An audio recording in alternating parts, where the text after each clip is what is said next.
Si vous êtes né dans les années 50 et 60, alors vous allez peut-être suivre le message qui suit avec un intérêt particulier.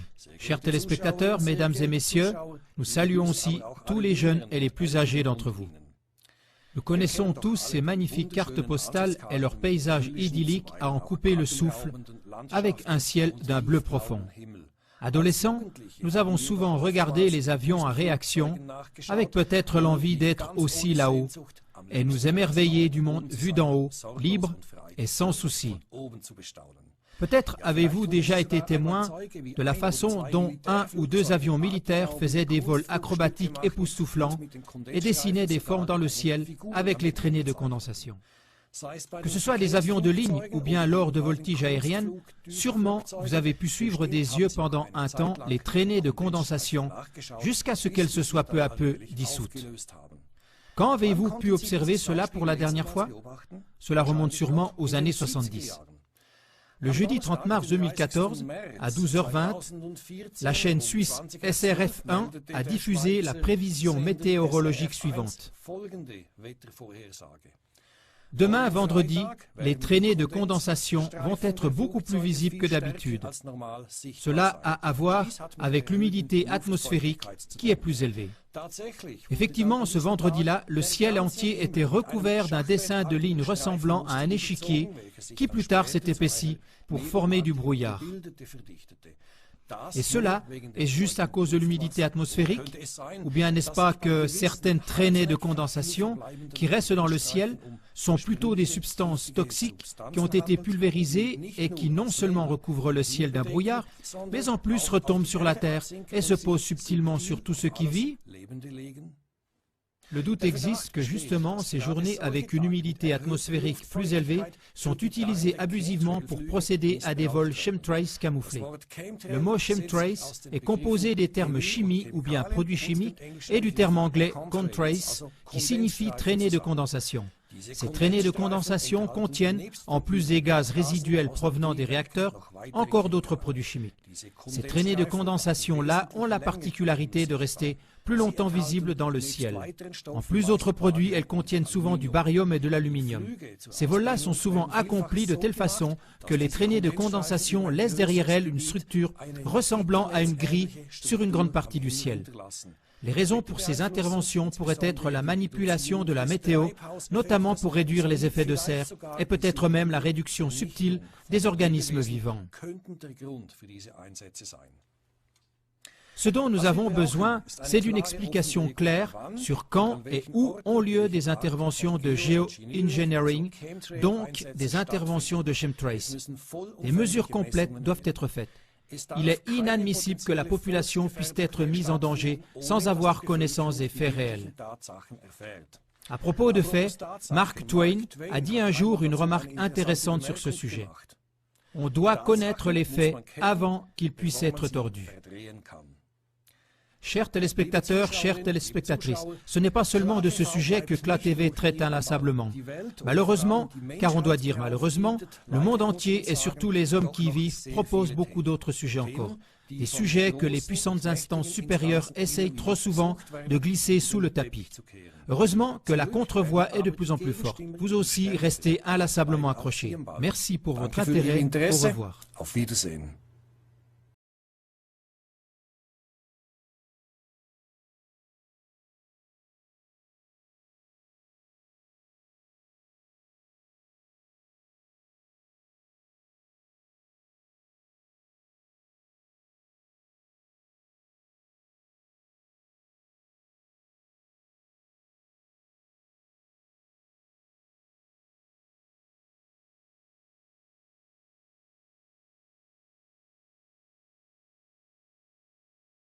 Y'all ready for this? I don't think so. Yeah. Oh, listen to this. Vean este clip, por favor. Hemos elegido entre cientos de fotografías que nos han llegado. Se montó una auténtica revolución. Resulta que en toda España había, sí, lo están adivinando, chemtrails, estelas químicas.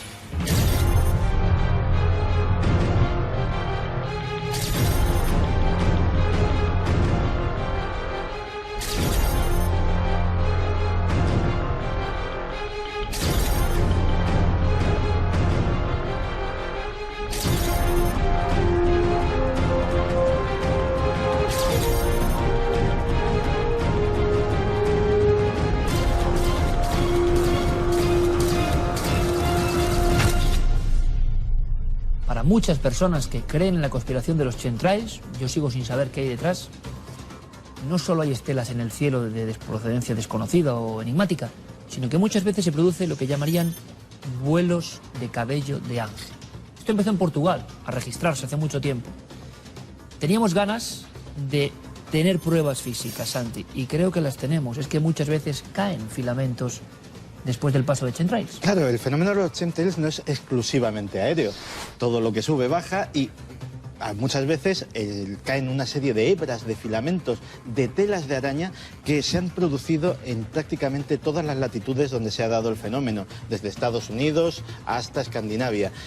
Cuando ha habido suerte y se han podido localizar estas hebras, han dado análisis extraños. Nosotros hemos tenido la ocasión de acceder a muestras en nuestro país, en España, muestras de dos puntos muy importantes de Madrid y de Barcelona, alejados, por tanto, en la geografía, y que hemos podido analizar. ¿Nos encontraremos esos mismos resultados extraños que se han encontrado en otros sitios? Atentos, Santiago, atentos todos los espectadores, porque creo que hay sorpresas. Análisis científico, quizá la primera vez, de hebras procedentes después del paso de unos chemtrails en España, sí. ¿Y con quién? Pues con nuestro analista científico, que duda cabe, nuestro perito, Luis Alamancos. Bienvenido, amigo. Buenas noches, Iker. Como siempre, es un placer. Y Luis es un hombre de talante súper escéptico. Le estamos poniendo pruebas que también él se está dando cuenta de que tienen cosas muy raras.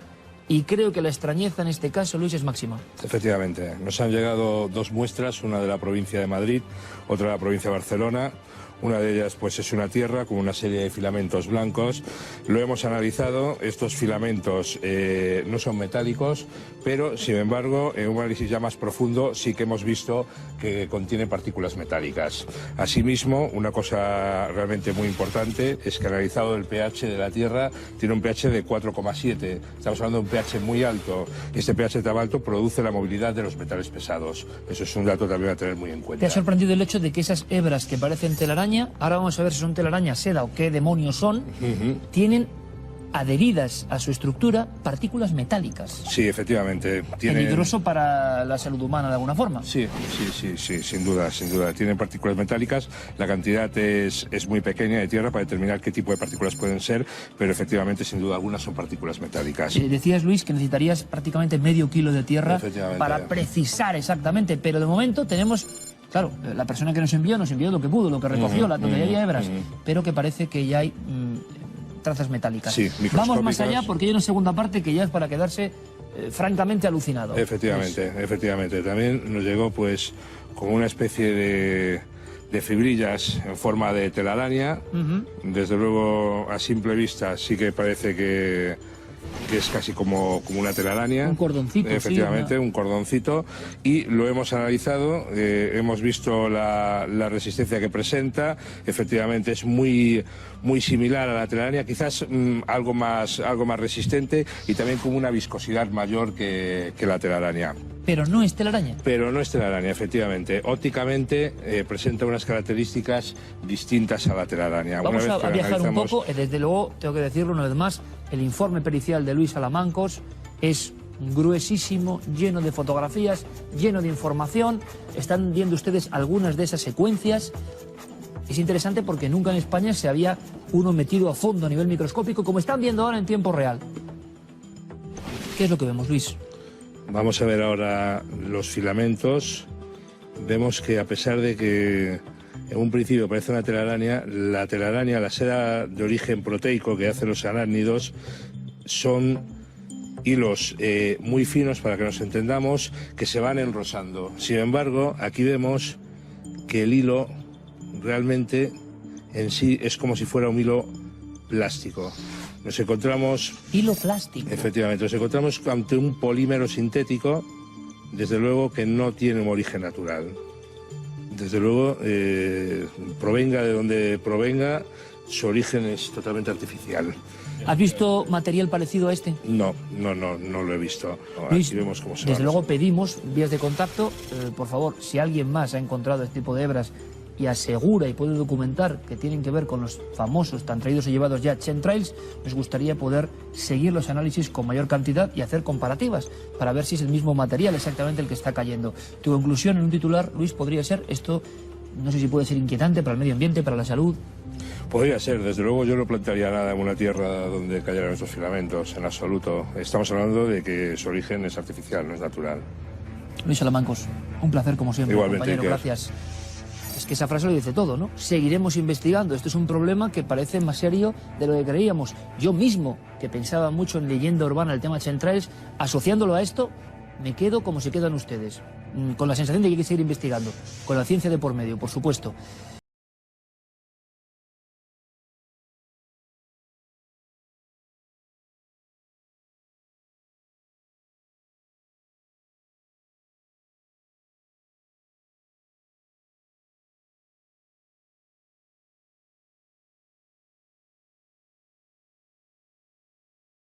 Ce dans quoi nous sommes pris ici est une guerre virtuelle. Il ne s'agit pas de balles ou de bombes, de frontières ou de territoires.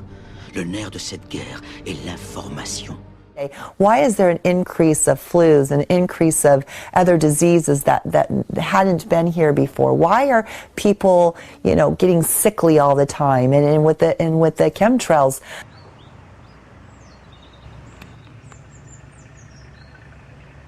In the years that I have been a medical research journalist, I have looked at many, many things, and I found the same three issues in whatever I'm looking at. And that is that we are being dumbed down, we are being made sicker, and we are being made infertile. My name is Sofia Xenidis. I am 17 years old.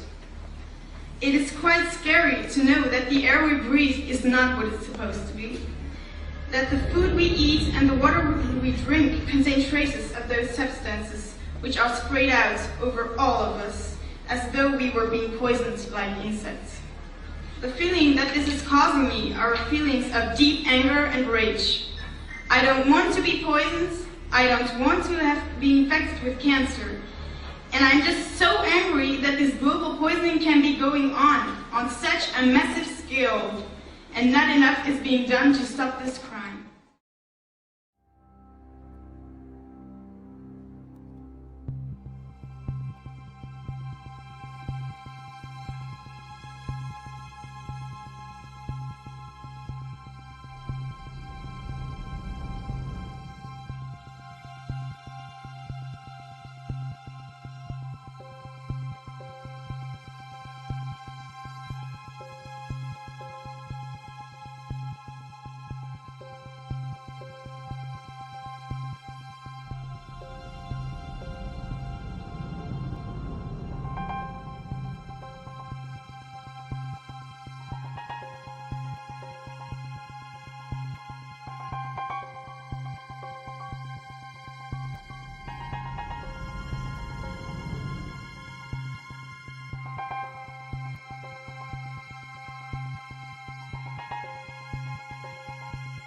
More recently in the news, an issue of geoengineering has come up, and had a question about specifically stratosphere aerosol geoengineering, also called chemtrails.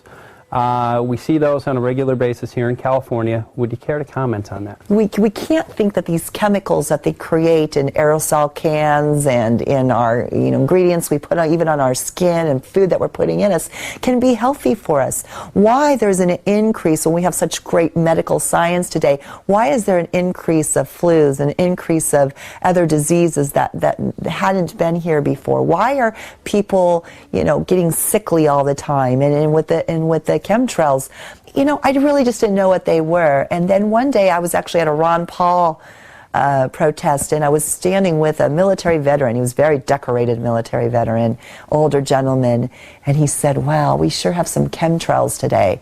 And I looked at him, I said, "What do you mean we have chemtrails?" He goes, "Look up in the sky." I go, "Oh, those lines." I said, "I was wondering what they are." He goes, "I worked in the military." And he said, "Young lady, I worked for the people that are putting that in the sky." Now, I'm not going to argue with a decorated military, war veteran here. So I asked him a few questions, and he said, "Young lady, go home and do your research, and just know that this is not healthy for you." I don't know why. Why? These are questions that you and I, we the people, need to be asking. Why? Is there something malicious that is happening, or is it benign? I mean, what?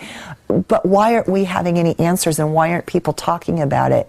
Obviously, we can't look up to the sky and see these chalk, like looking lines. Some days they're there, some days the sky is blue.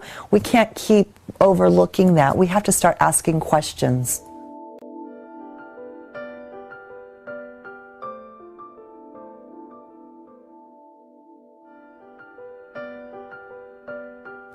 So what would you say to those scientists that say those are just normal contrails?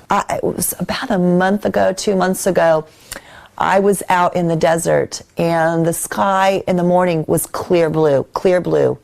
And later in the day, I was driving to some campaign event. All of a sudden, I see a plane, small plane, up in the sky, and you could see the trails. All of a sudden, I see another one. And you just see these trails, these lines for miles, and they were zigzagging in the sky. I saw it with my own eyes, so that's not weather. I've seen big, huge propelled jets that don't leave that in the sky. So I don't know, but the scientific community, first of all, I mean, sometimes there's research that's being paid by someone. Well, who's paying them to do the research? You have sponsors. Well, who's sponsoring it? And also science, that's why it's called science. It's not perfect. It's just like with global warming. You had scientists that came out to say, well, our Earth is warming and we have global warming and we need to stop green gas emissions into the sky. And then you have other scientists that came out and said, no, you're wrong, that's false. Actually, our Earth has been cooling. So that's science. So, what we need is we need answers. We need to know what company, who are driving the planes, who is ordering the planes. The environmentalists that are out there, how come they're not addressing that? Well, of course, because the special interests, the globalists, that's who that pays them their pockets to go out and be the activists that they claim to be. Luna, aujourd'hui,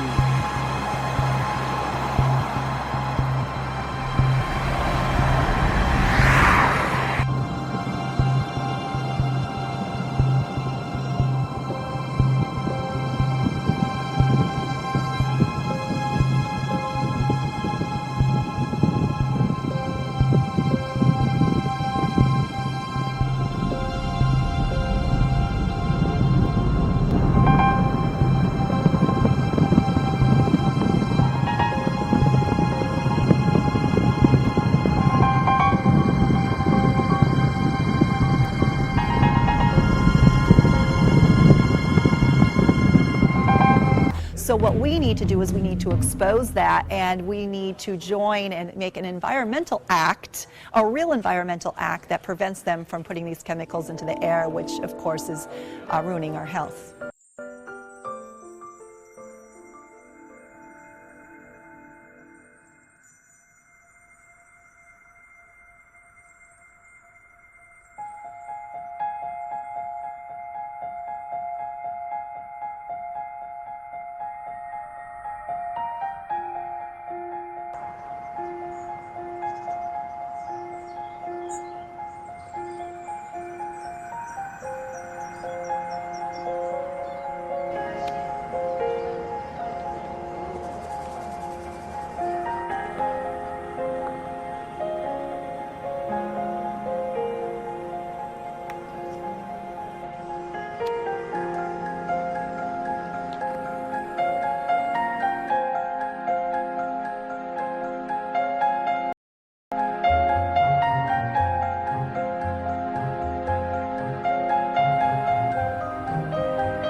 Je suis consterné par le manque de connaissance de la population par rapport à l'élément le plus précieux qu'est notre santé.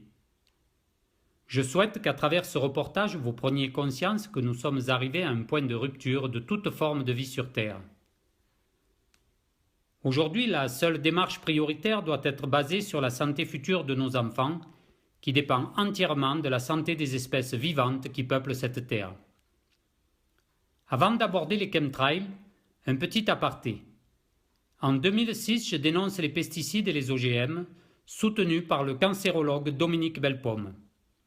En août 2016, au cours d'un déjeuner avec un médecin, j'ai la désagréable surprise de constater que cette personne reste persuadée que les OGM sont une solution pour réduire la faim dans le monde.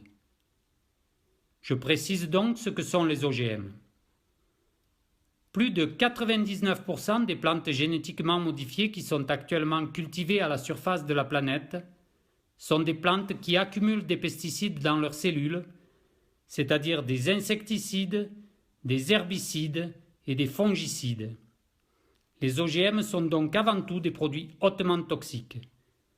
Libre à vous de croire qu'un produit chimique va vous nourrir et vous maintenir en pleine santé. Cela étant dit, revenons au chemtrail. Les choses les plus pénibles à apprendre sont aussi celles que l'on a le plus intérêt à savoir. Quand j'ai vu le film d'Al Gore, Une vérité qui dérange, film diffusé sur la planète à coups de millions, j'y ai cru.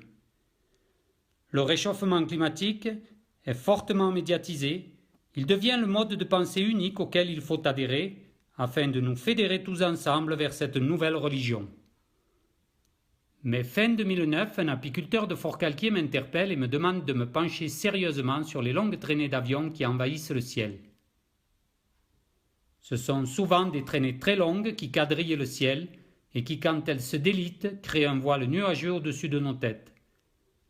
Depuis la fin des années 90, notre ciel est devenu laiteux, voilé. La haute technologie qui s'est développée sur les moteurs d'avion fait que ces moteurs n'émettent que peu de pollution.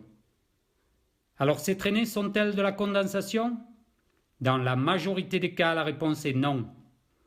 Pour qu'un avion produise une traînée de condensation, il faut que 3 conditions soient réunies. Il faut que l'avion soit à une altitude avoisinant les 8000 mètres. Il faut un taux d'humidité de l'air aux alentours de 70%. Et il faut une température inférieure à moins de 40 degrés. Ces traînées sont des résidus de produits chimiques hautement toxiques répandus volontairement au-dessus de nos têtes à des fins de géo-ingénierie. Il existe plusieurs buts à tout cela. Premièrement, l'atténuation du rayonnement solaire sur la planète, mais surtout maîtriser le climat à des fins militaro-industrielles. Pour plus de détails, je vous invite à regarder le documentaire Chemtrail, la guerre secrète, version française. À savoir, la géo-ingénierie a été évoquée à l'ONU en 2007 par le Dr Rosalind Peterson. Les associations internationales qui dénoncent la géo-ingénierie ont été reçues au Parlement européen les 8 et 9 avril 2013 sous la présidence de la députée de Lettonie Tatiana Zdanoka. Le 2 octobre 2013, le journal Les Échos nous apprend que Monsanto a acheté le leader des données climatiques, le groupe Climate Corporation, pour 930 millions de dollars.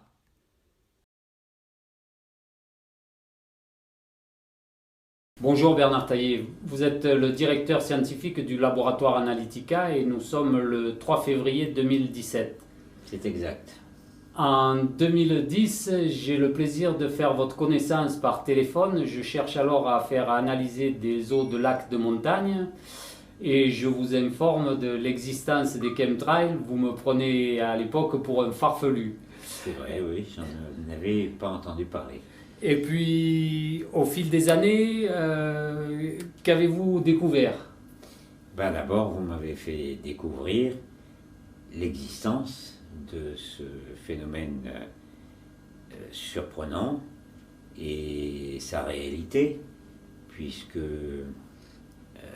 dans la période que vous mentionnez, depuis 2010-2012, j'ai reçu des filaments que j'ai analysés des 4 coins de la France.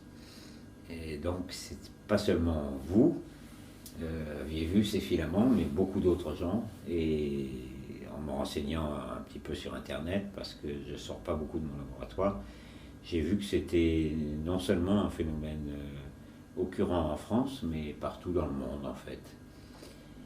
Et donc l'intérêt que je voyais à mettre les moyens analytiques dont je dispose au service de ce questionnement m'est apparu, et il persiste, il continue. Il continue avec d'autant plus de force que je suis le seul laboratoire à m'être intéressé à cette question-là, alors qu'il y a d'autres laboratoires plus officiels que le mien qui pourraient, et je devrais dire qui devraient s'y intéresser. Eh bien, voilà, je suis pour l'instant le seul laboratoire de chimie à disposer des moyens d'analyse par couplage, chromatographie, spectrométrie de masse d'une part pour la chimie organique, et ICP-MS pour la chimie inorganique. Voilà, le seul laboratoire qui s'intéresse à ces filaments que des dizaines de milliers de personnes observent, mais parmi ces personnes-là, aucun responsable de l'aviation civile. Pourtant, ce filament tombe du ciel, hein, donc on est en droit de penser que c'est lié aux aéronefs. Eh bien non. Pour l'instant, la seule démarche scientifique qui ait été entamée, c'est le laboratoire Analytica qui l'a réalisé. Alors, je regrette ça, mais ça pose quand même une question. Pourquoi en est-il ainsi? Pourquoi un tel manque de curiosité de la part des laboratoires officiels? Il faut dire que ces filaments, vous les aviez analysés en 2012-2013 de façon organique. Oui. Et il y a un peu des nouveautés depuis la dernière interview, c'est que maintenant vous les avez analysés de façon inorganique, et ça c'est tout récent puisque c'était au printemps 2016. Oui.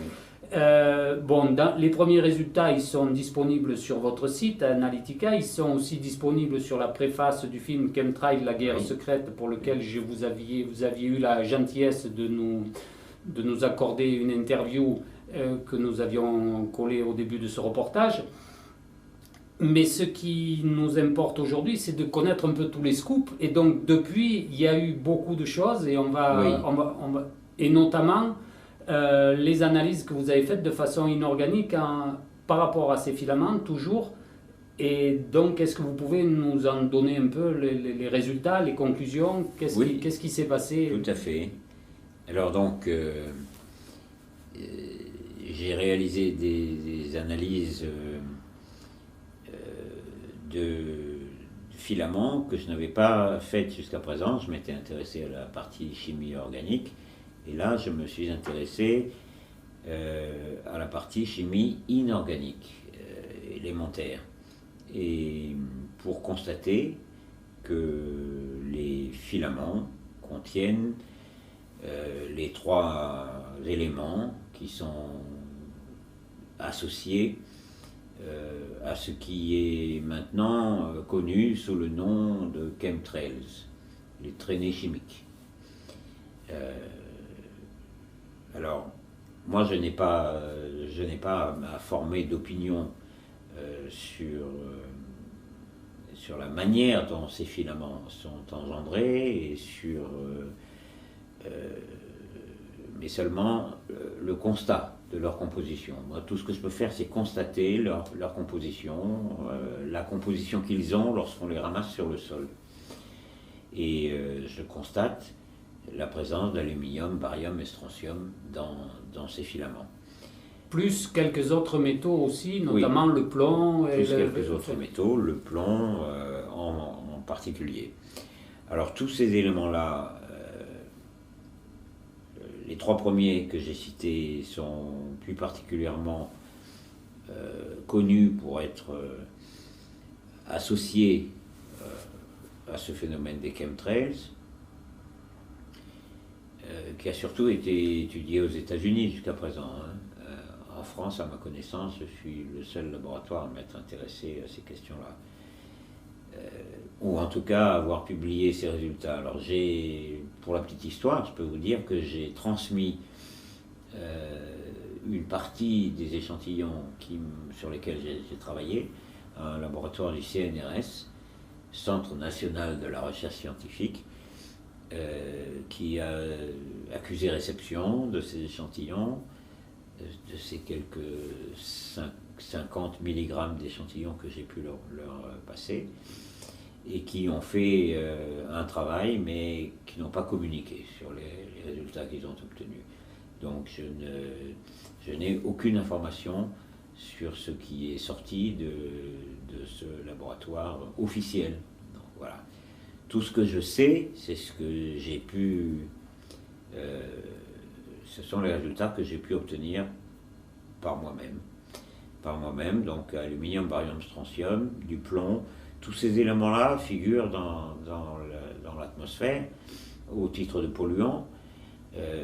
Figure-t-il dans la composition des filaments, ou bien est-ce que ces filaments sont uniquement organiques à l'origine et qu'ils se chargent des polluants qu'ils rencontrent, qu'ils croisent au cours de leur trajet vers le sol?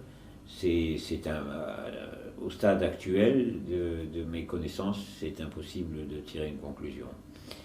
Donc, ma position, à l'heure actuelle, elle se base sur les faits que j'observe.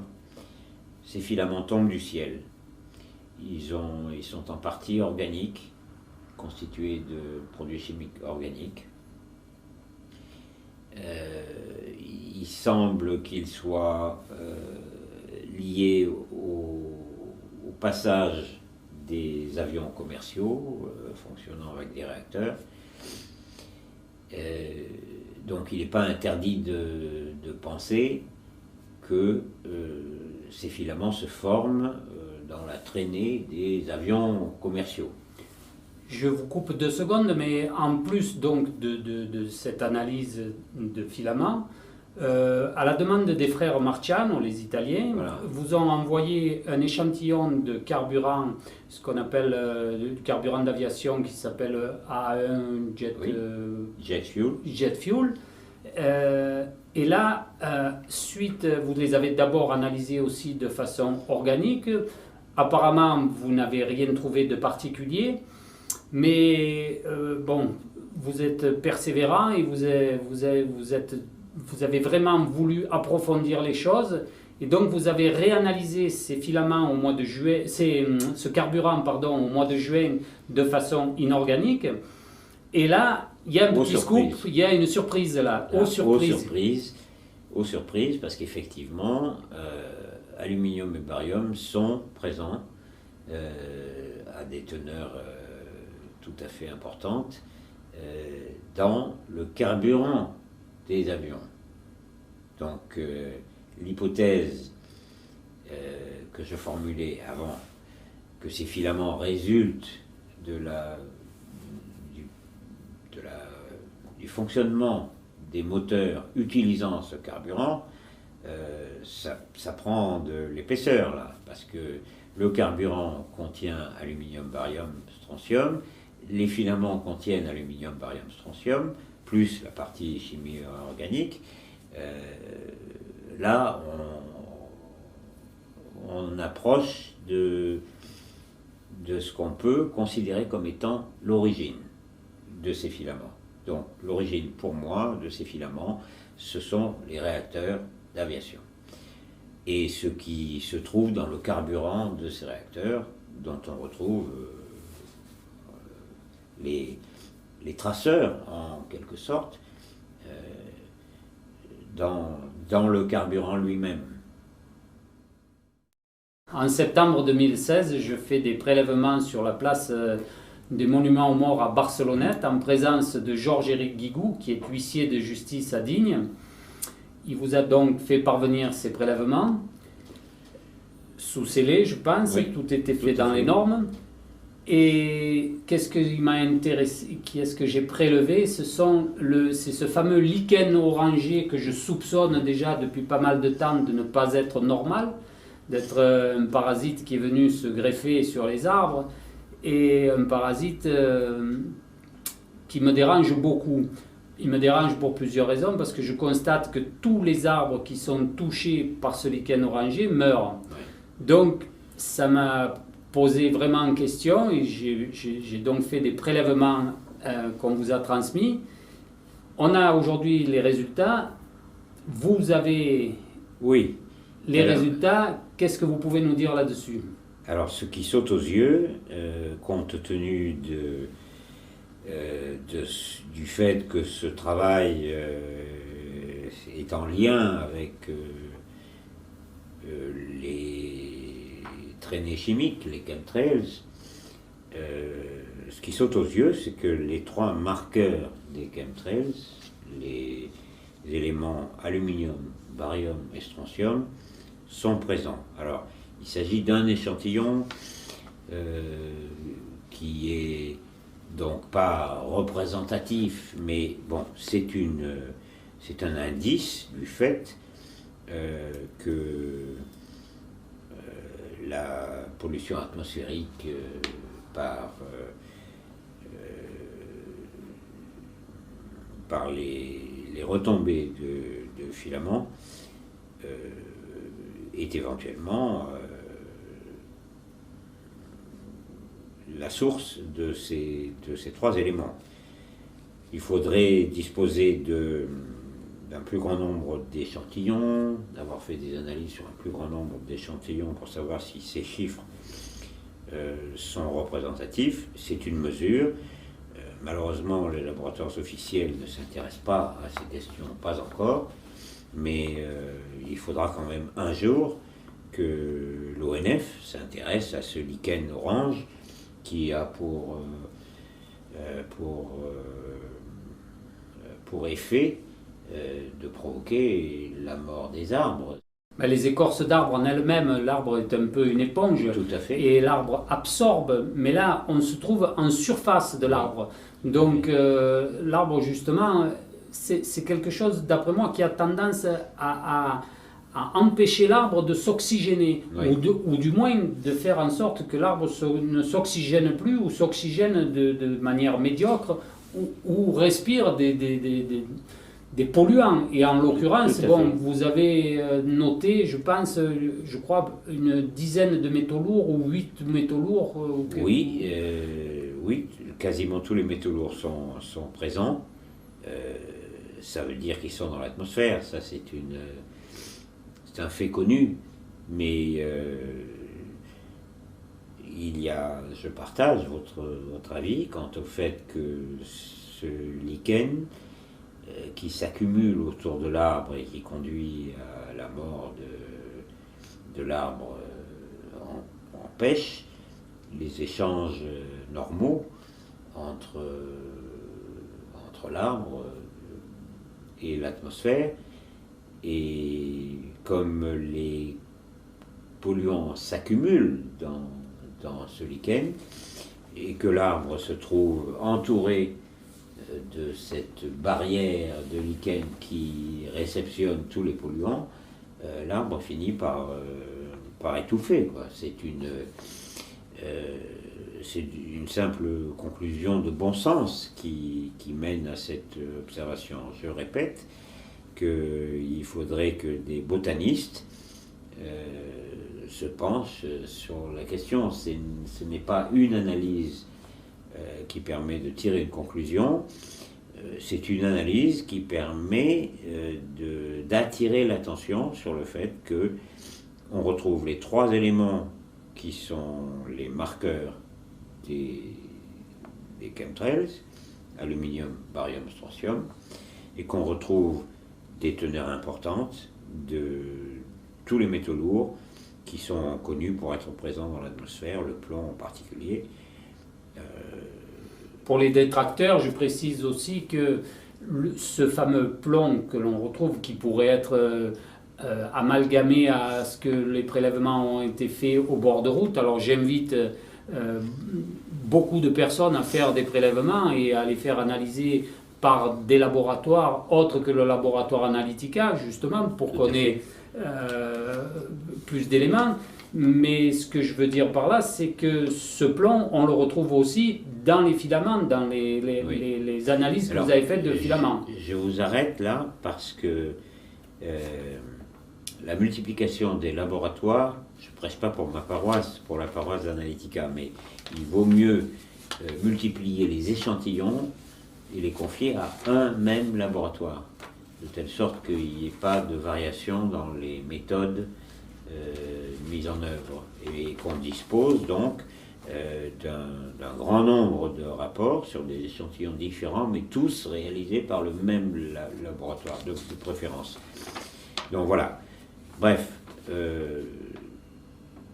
on n'apporte aucune réponse ici, définitive, mais on met en évidence une forte teneur en aluminium, une teneur importante en barium et une teneur du même ordre en strontium.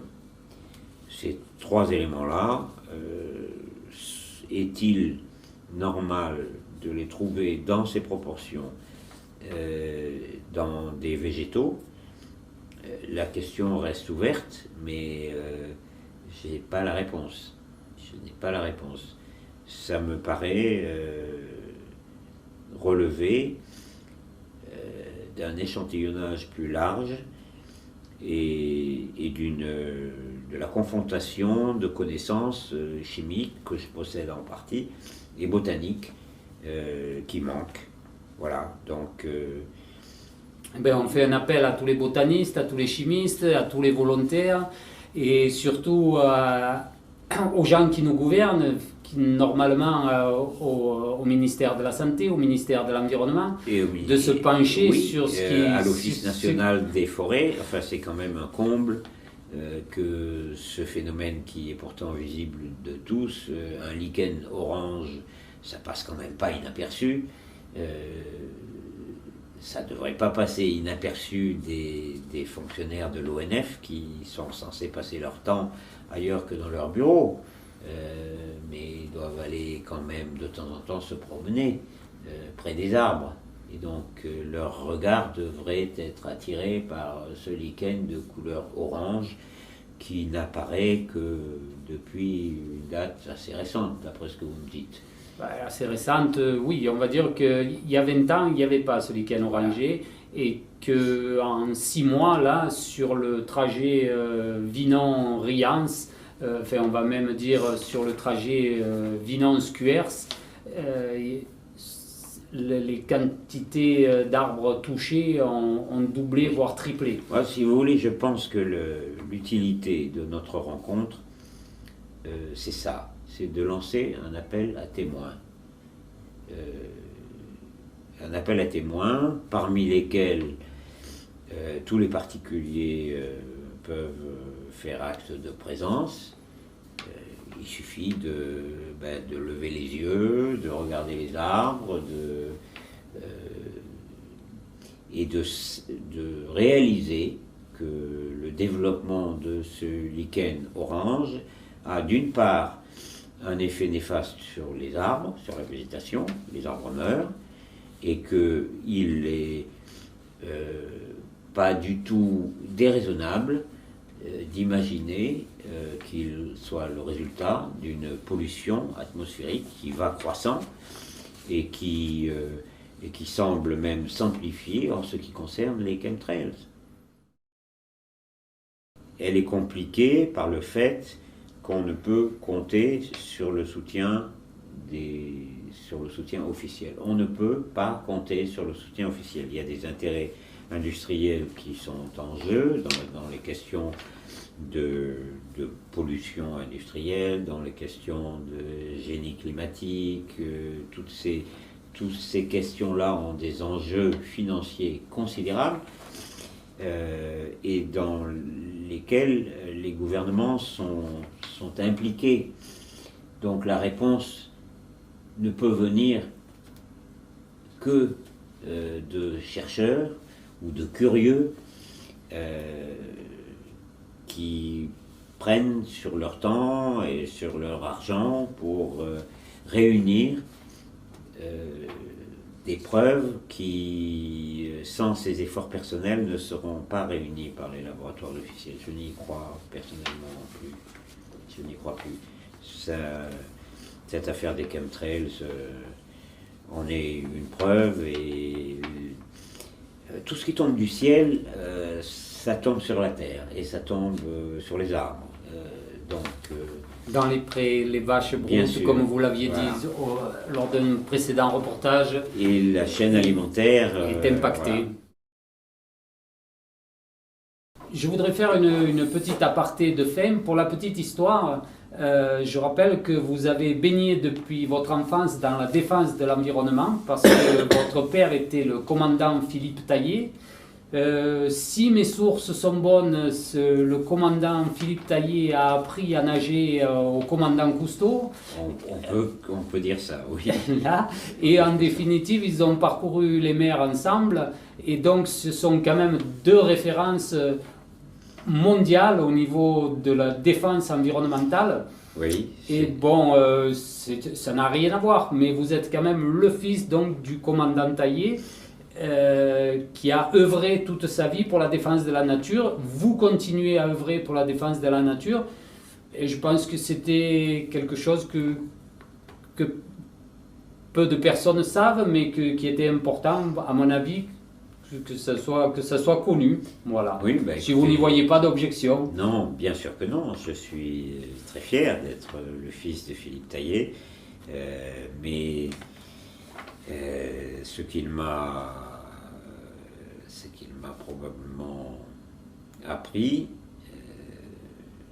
c'est la nécessité de la conscience que nous sommes une minuscule partie d'un environnement qui est comme un immense corps. Nous sommes de minuscules fourmis dans un univers, et que l'homme dispose aujourd'hui de moyens qui lui permettent de bouleverser des équilibres qui régissent en fait sa propre survie, sa propre existence. Voilà, donc la pollution chimique, c'est le domaine dans lequel j'ai acquis des compétences. La chimie a vécu 75 ans de gloire, et on commence à mesurer les effets moins glorieux du progrès de la science dans le domaine de la chimie. Donc voilà, l'homme dispose, que ce soit pour modifier le climat, que ce soit pour fabriquer des molécules nouvelles, l'homme dispose de moyens, mais qu'il faut qu'il utilise avec d'immenses précautions. Ça, c'est ce que Philippe me disait. Je me souviens de ça. Et à propos de la mer, il me disait qu'on doit rentrer dans la mer sur la pointe des pieds. Voilà. Et ça n'est pas exactement ce que nous faisons sur Terre. Nous y rentrons avec des chars d'assaut. Voilà. C'est mieux. Merci beaucoup. Au plaisir. Merci à vous. On connaît les pluies acides de dioxyde de soufre et de oxyde d'azote. Sauf que ici, nous ne parlons pas tout à fait de la même chose. On parle de lichens orangés qui contiennent du plomb, du baryum, de l'aluminium, du strontium. Ces éléments, on les retrouve aussi dans les filaments atmosphériques. Ils ont été analysés par le laboratoire Analytica de Cuers. Et je vais vous montrer les dégâts que ça occasionne sur ces arbres, puisqu'ils se trouvent étouffés, privés d'oxygène, donc ils sont morts, ils meurent petit à petit.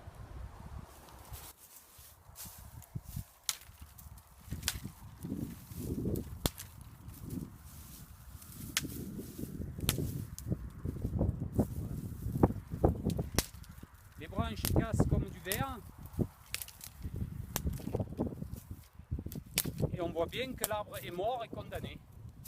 On va retrouver la même chose sur les arbres avoisinants.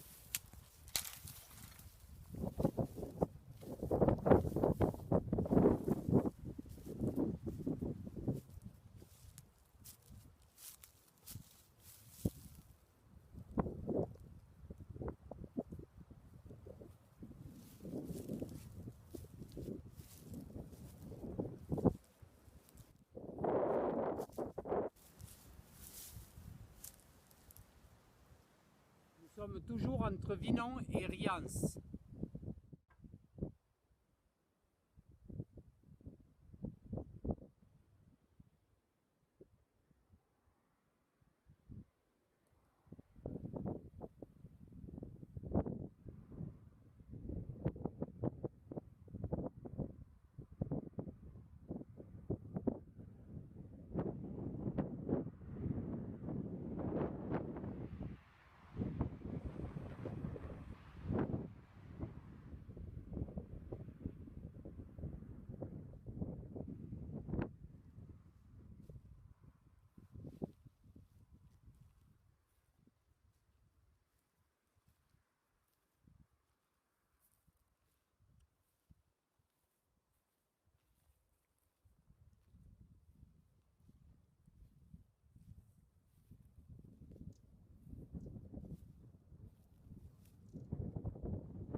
Je rencontre aujourd'hui un passionné de la montagne, un homme de terrain qui habite dans les Alpes de Haute-Provence. Il s'agit de Élie Garcin.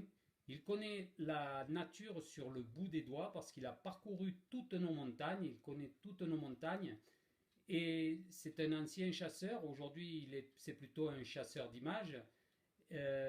Élie, est-ce que tu peux nous préciser si tu as constaté des changements déjà dans le ciel depuis ton enfance? Oui, depuis mon enfance, j'ai constaté vraiment beaucoup de changements.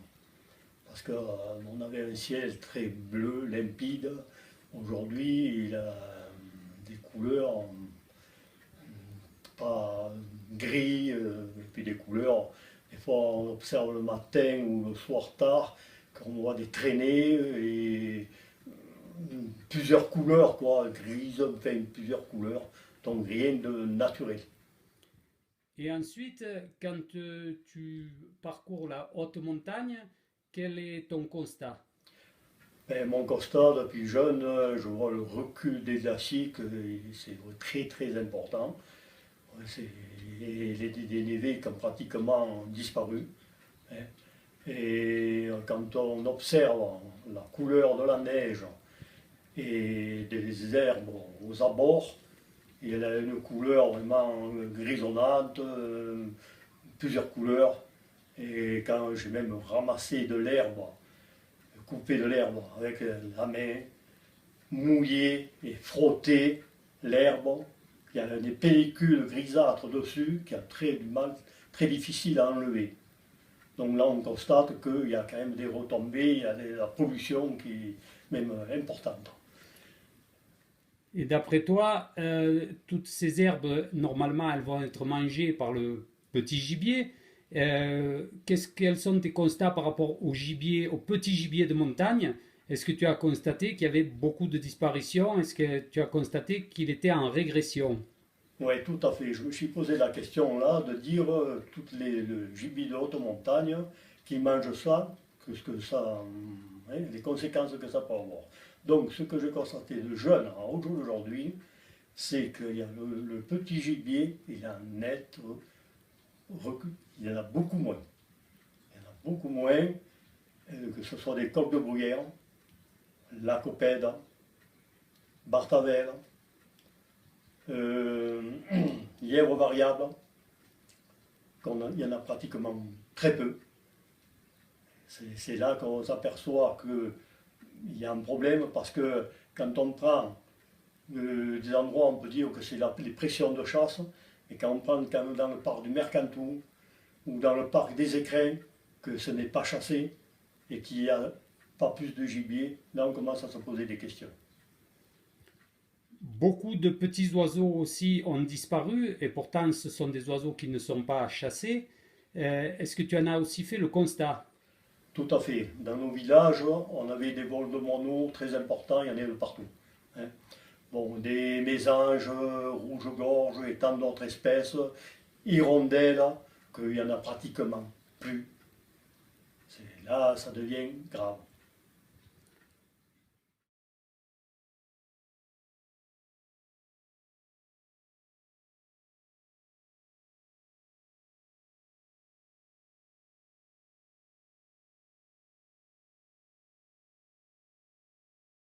C'est à la télévision, on peut pas dire la vérité, il y a trop de monde qui regarde.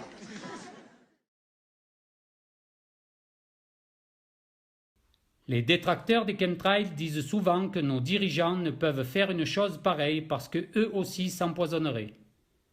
La bombe nucléaire d'Hiroshima a détruit des milliers de personnes. Est-ce pour autant que l'on a arrêté sa fabrication? La conclusion est que la véritable cause des problèmes du climat est due aux armes climatiques et à la géo-ingénierie. Je veux aujourd'hui vous démontrer les conséquences catastrophiques des retombées de ces résidus au sol. Ces dernières années, les populations d'oiseaux ont diminué dans des proportions alarmantes. Nous sommes à Kranj, en Slovénie, le samedi 6 août. Après avoir demandé l'autorisation à la propriétaire, nous allons pénétrer dans son verger. Vous allez pouvoir voir plusieurs arbres, des poiriers, des pommiers.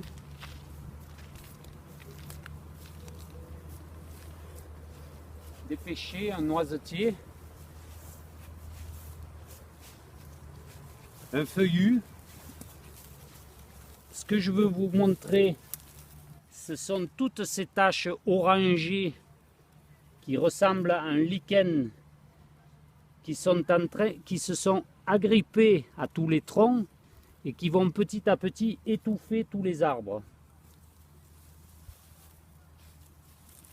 Si on peut regarder, ici on va avoir un noisetier. Après les noisetiers, on va faire un plan un peu plus rapproché. Alors eux, c'est les feuilles qui sont touchées.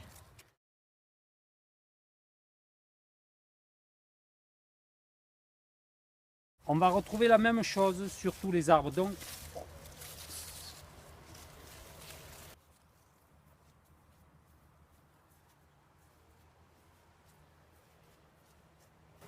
celui-ci est un peu plus âgé. On a ici cette fameuse pellicule orangée qui ensuite va se transformer petit à petit en un lichen plus épais, plus consistant, qui lui étouffe littéralement l'arbre, comme on peut le retrouver ici. Alors ça va le stériliser petit à petit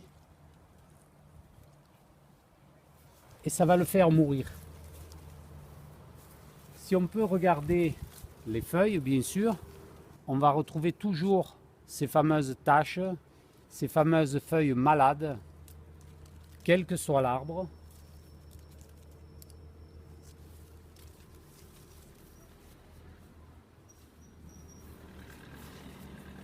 On aura la même chose sur les fruits rouges, avec des feuilles qui vont se retourner, des feuilles toutes tarabiscotées. On va vraiment voir ici que le pommier est touché partout.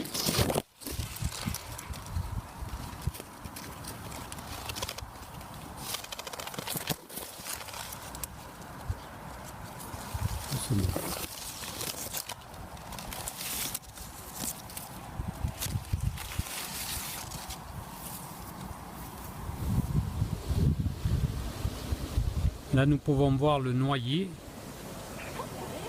avec les mêmes effets, les branches et les feuilles qui sont toutes tachetées.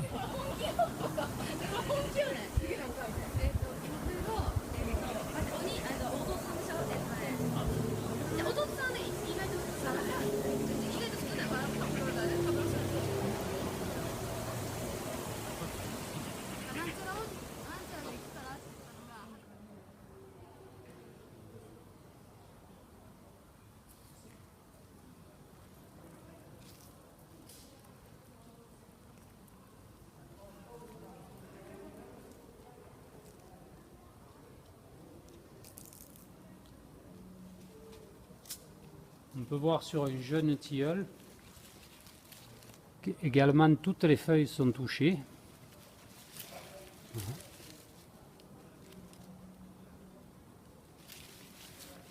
Si on regarde sur le fruit, on va voir exactement la même chose. Ici, toute la feuille qui porte le fruit, elle est impactée aussi.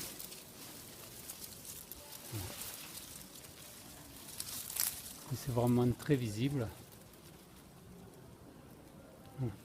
On est pourtant sur un arbre d'un âge assez jeune. Un de plus.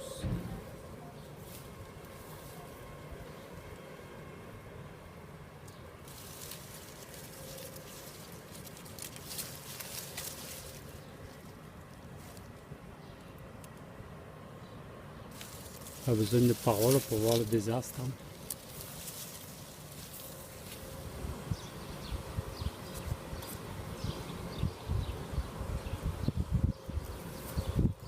Sur toute la branche supérieure qui est ici.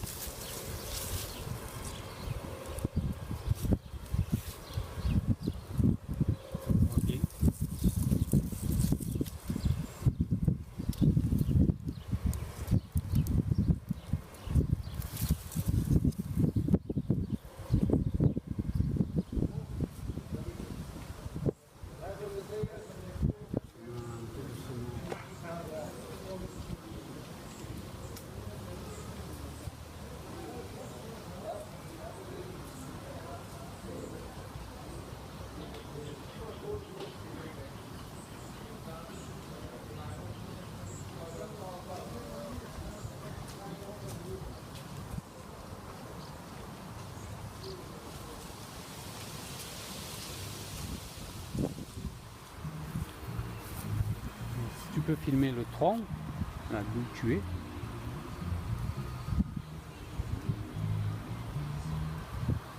Ensuite les feuilles ici, c'est celle-là qui m'intéresse. Tout ça.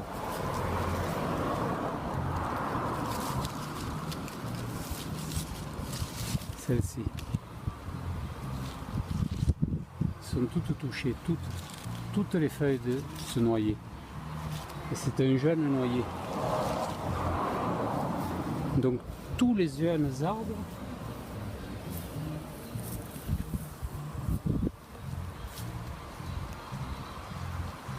ainsi que le premier.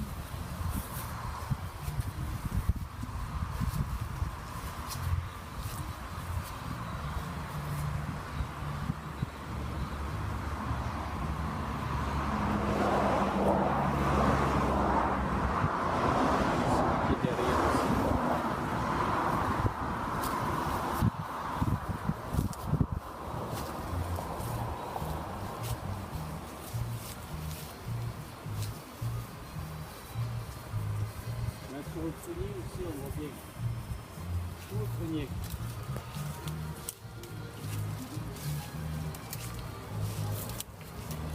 Tout le prunier.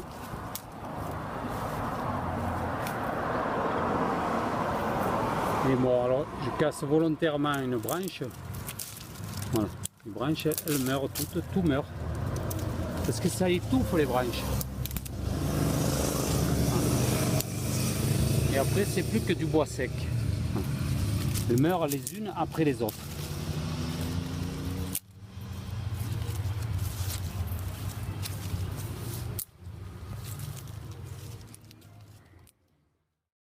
Toujours en Slovénie, dans le parc naturel de Logarska Dolina, nous faisons une petite promenade pour regarder les différentes variétés d'arbres et d'arbustes.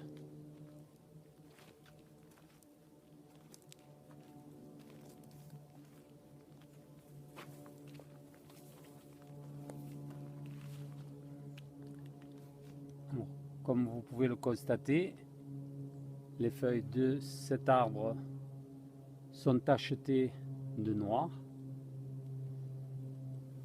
Quelques feuilles sont en train de mourir. On va continuer.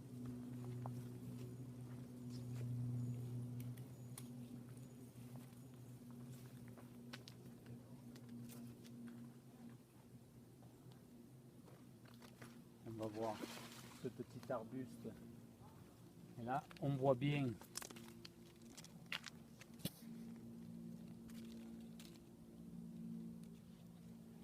que les feuilles sont touchées aussi.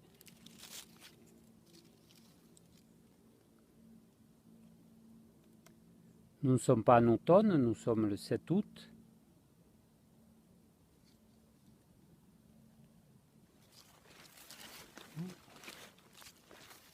On change de variété.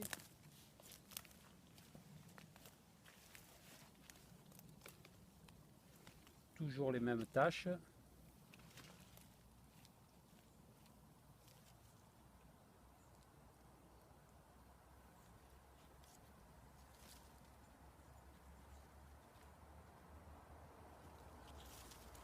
Si on regarde au sol,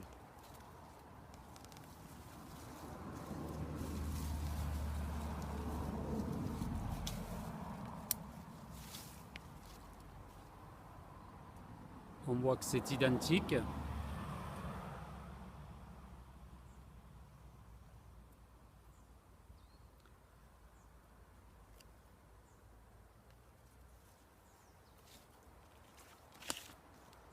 Voilà. En continuant,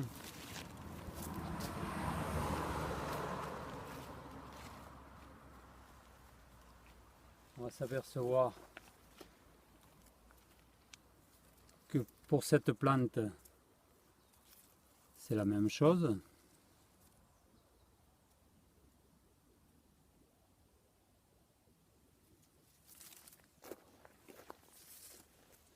On change. On voit à nouveau que cet arbre est très sérieusement touché. Une autre variété juste ici en dessous. Hein. Voilà. Il est abîmé. Alors j'aimerais quand même faire un petit clin d'œil à tous les marcheurs, à tous les sportifs, à tous les écolos. Il faudrait quand même un peu regarder autour de vous ce qui se passe vraiment dans la nature, quoi.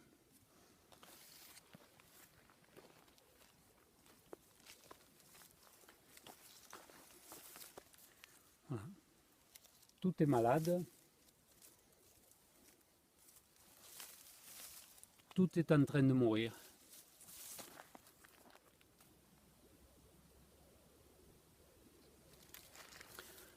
La forêt se meurt.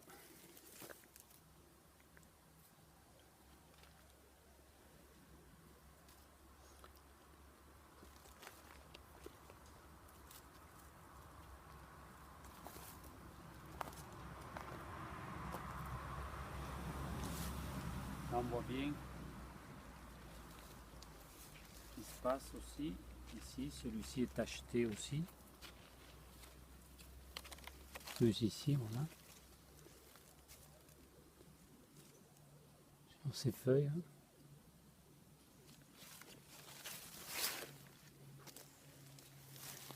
Et on peut continuer donc comme ça sur l'ensemble des arbres.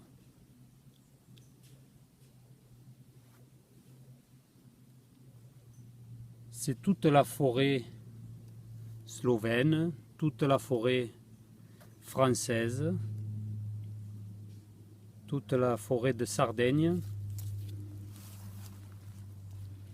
qui est en train de s'éteindre.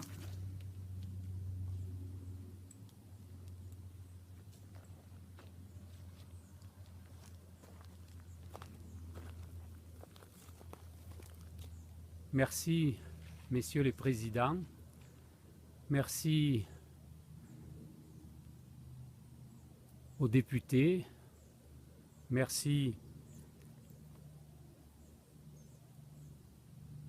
à nos politiques. Merci à nos sénateurs. Merci à nos hauts fonctionnaires. Merci à nos fonctionnaires chargés de la défense spécifique de l'environnement, de la santé. Merci pour leur incompétence. Merci pour votre incompétence.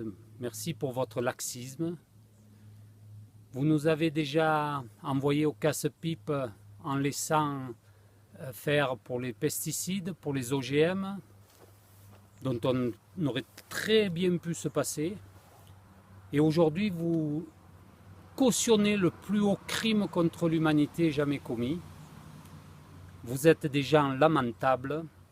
Regardez-vous dans la glace, prenez le temps de vous admirer. Vous êtes des traîtres à la nature, des traîtres à la vie. Mais vous allez, vous aussi, en subir les graves conséquences. Parce que tout ceci, ça ne va malheureusement pas durer. Parce que si vous pensez être plus fort qu'un chêne, si vous pensez être plus fort que le roseau, si vous pensez être plus fort que le noyer, vous vous trompez. Les arbres sont impactés, mais nous allons disparaître à une vitesse grand V. Et à cette allure-là, ce n'est pas dans 50 ans que la planète sera morte, mais c'est dans 5 ans. À vous de vous réveiller ou alors de continuer à trahir votre chair, à trahir, je ne sais pas comment on peut vous qualifier. Franchement, ça me déçoit fortement.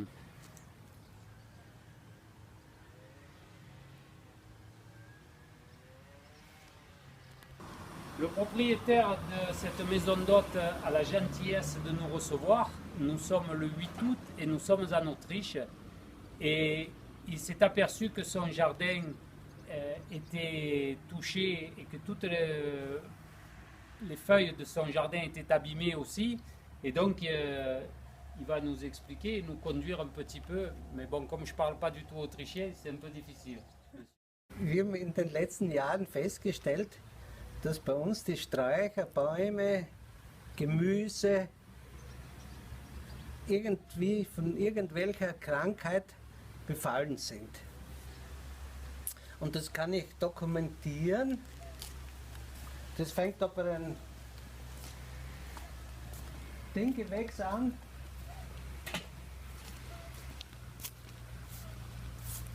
Das sind die Folgendes. Und da diese scheint so ein Krebs zu sein. Oder wenn wir weitergehen, auch da die Pflanzen. Und wenn wir weitergehen,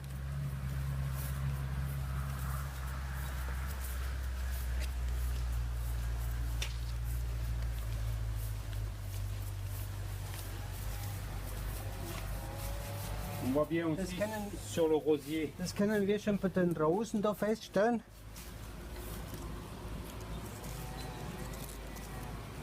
Da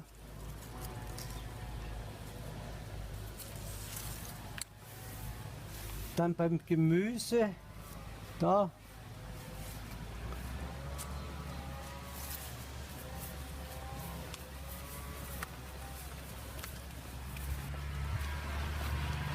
Il va nous montrer ses haricots aussi. Bei den Bohnen da wird alles kaputt.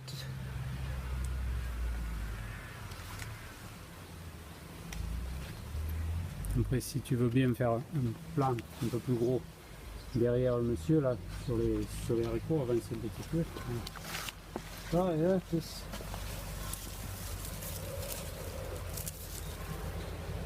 Da siehst du die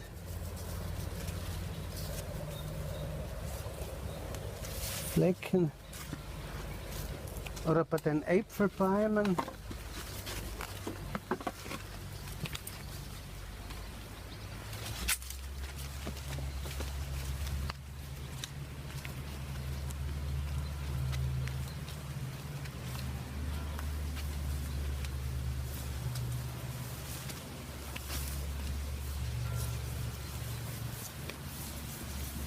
Oh, ist da nicht so viel, gell?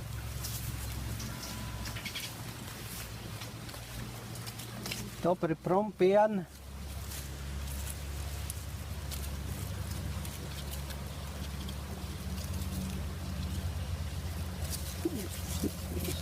Das ist sofort alles ab, da alles kaputt. Il nous explique bien que tout meurt. On retrouve toujours les mêmes taches sur tous les arbres, sur tous les arbustes, sur tous les fruitiers. Oder bei den Äpfelbäumen.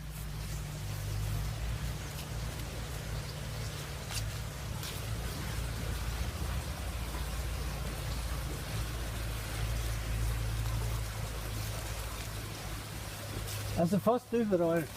Was nicht widerstandsfähig ist, ist kaputt oder wird kaputt.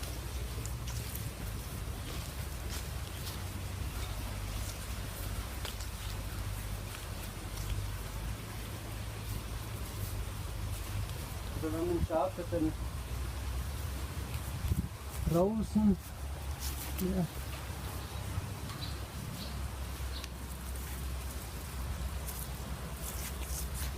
Siehst du das?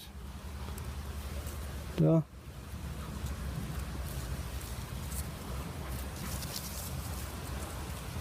Da überall sind die.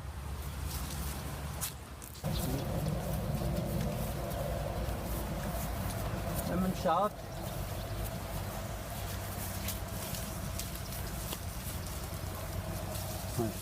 On voit bien ces caractéristiques. Da die. Das ist alles voll da. Und wir wissen aber nicht, von was das kommt. Kommt das vom Flugzeug oder macht das einer absichtlich, dass er da was runtersprayt vom Himmel?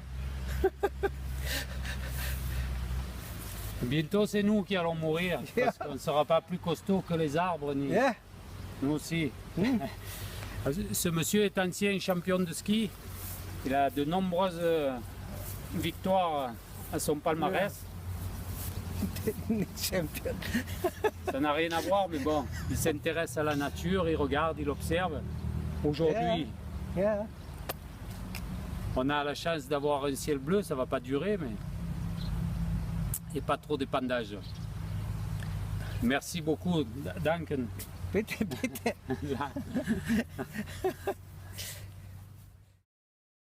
Nous sommes à Barcelonnette devant le monument aux morts. Et nous sommes aujourd'hui le 26 septembre. Les longues heures que j'ai consacrées à l'observation des arbres me permettent de penser que le lichen que nous allons prélever, qui est un lichen orangé, n'est pas du tout naturel. C'est pour cela que j'ai fait appel à un huissier de justice pour valider les prélèvements que nous allons transmettre au laboratoire Analytica. L'huissier qui va surveiller ces prélèvements est maître Georges-Éric Guigou, huissier de justice à Digne. Je vais procéder à ces prélèvements.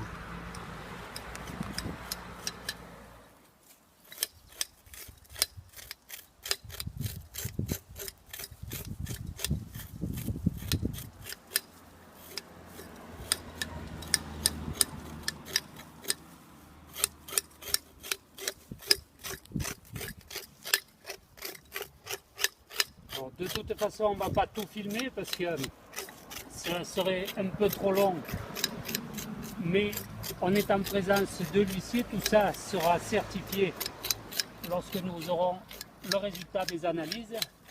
Et comme il me faut prélever un grand maximum de lichen, on va pour l'instant stopper le film à cette hauteur. Voilà. Et on continuera tout à l'heure. Bonjour. Nous sommes en France, le pays où l'information est priée de rester en dehors du territoire. Aujourd'hui, nous sommes le 21 janvier 2017.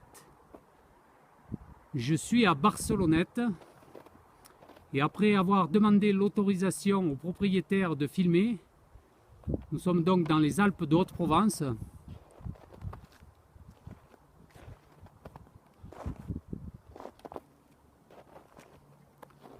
Alors contrairement aux croyances, l'air de la montagne est largement pollué. Alors, tout ce que je veux vous expliquer, c'est ceci. Ici, nous sommes devant un pommier et je vous fais voir à nouveau ces lichens orangés dont on a maintenant les résultats d'analyse puisque j'avais fait des prélèvements à Barcelonnette donc début octobre.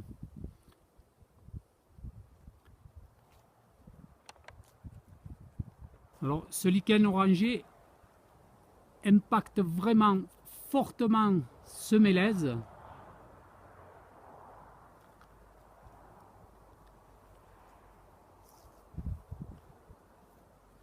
Ainsi que celui qui est à côté.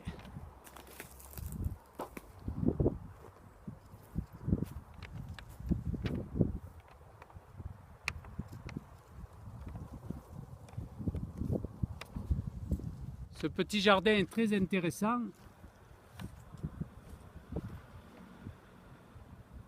parce qu'on va pouvoir se rendre compte que tous les arbres sont touchés, tous les arbres sont en train de mourir.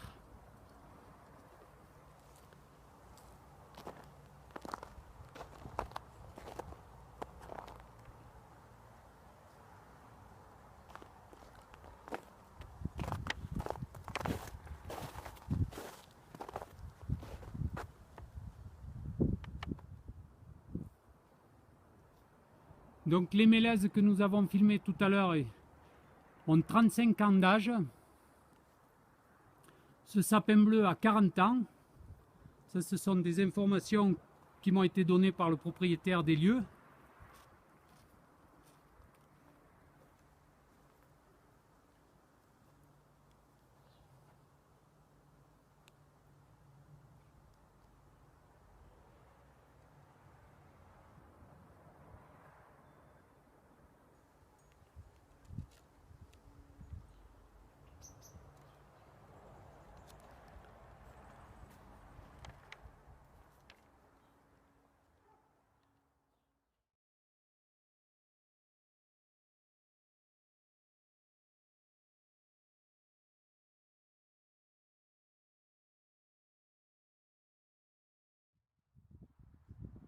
Alors on va s'apercevoir que tous les arbres de haies